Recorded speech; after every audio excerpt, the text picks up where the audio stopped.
Le comité étudiant d'Ecotoc présente le concours de vulgarisation présente ta recherche en Ecotox.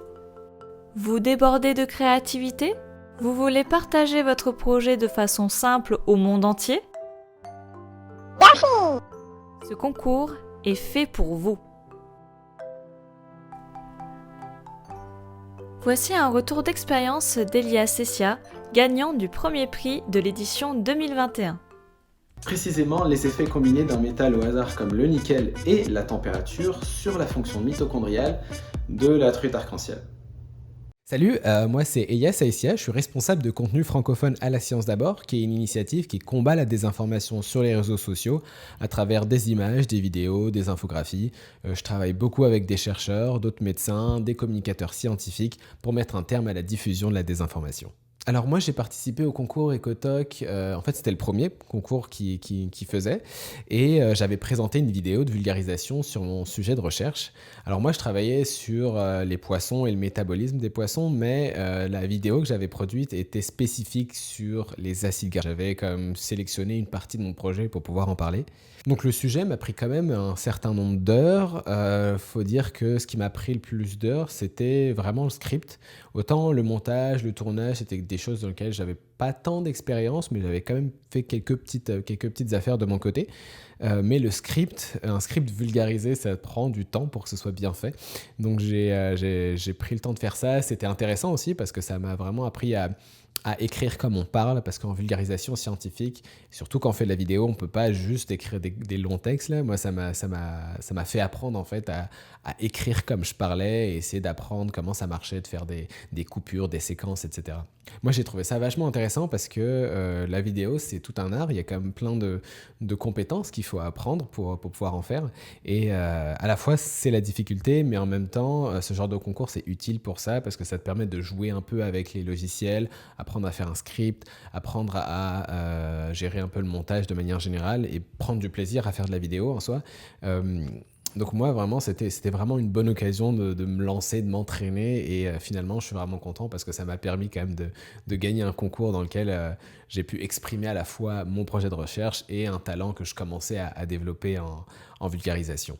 Ce que j'ai le plus aimé, c'est le fait d'avoir la liberté de pouvoir m'exprimer de la façon dont je le voulais. C'était un concours que je connaissais pas. Je veux dire, en plus, c'était la première édition. Mais je me suis dit, l'avantage des concours, c'est que ça te permet d'avoir du retour sur ce que tu fais. Tu sais, t'as pas forcément des professeurs ou des gens pour t'accompagner quand tu fais de la vulgarisation scientifique. Par contre, ce genre de concours, ça te permet de te positionner, de demander de l'avis, etc.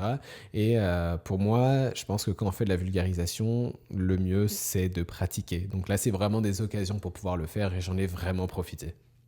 Sur le plan personnel, ce concours, c'était un peu le début d'une grande chose finalement parce que la vidéo que j'ai produite m'a permis de rentrer dans un congrès de communication scientifique qui s'appelle le ComSciCon. Ce qu'il faut savoir, c'est que dans ce congrès-là, pour pouvoir y entrer, il faut avoir déjà fait une publication ou une production de communication scientifique. Fait que je me suis servi en fait de la vidéo que j'avais produite avec le concours Ecotoc pour rentrer dans ce congrès qui est fait par des étudiants de l'université de Harvard. Et j'étais vraiment content parce que c'est vraiment cette production qui m'a permis d'y entrer. Fait que c'était un peu le début d'une grande chose pour moi. Et ça m'a vraiment lancé en fait dans mon tout début de carrière en communication scientifique. Alors le lien avec mon métier d'aujourd'hui, c'est que je fais de la vulgarisation scientifique. Je travaille, comme je disais, avec une association qui fait de la vulgarisation pour combattre la désinformation. Et il faut savoir que le réseau de communicateurs scientifiques est très serré au Québec. Il y a comme une belle famille là-dedans et on peut vraiment apprendre les uns les autres. Fait que plus on apprend à en faire, plus on découvre un peu tout ce réseau-là et ça nous permet de se créer une carrière. Donc il y a plein de carrières en communication scientifique. Moi, j'ai choisi la voie de la désinformation et j'ai commencé en tant que créateur de contenu. Et maintenant, je suis responsable de contenu, c'est-à-dire que je gère une équipe de production de contenu et ça me permet aussi d'avoir du recul, de rencontrer aussi, comme je disais, d'autres chercheurs, d'autres médecins et d'autres communicateurs scientifiques, pas seulement à travers le Québec, mais aussi à travers le Canada. Donc ouais, le concours Ecotoc, c'est vraiment cool pour moi.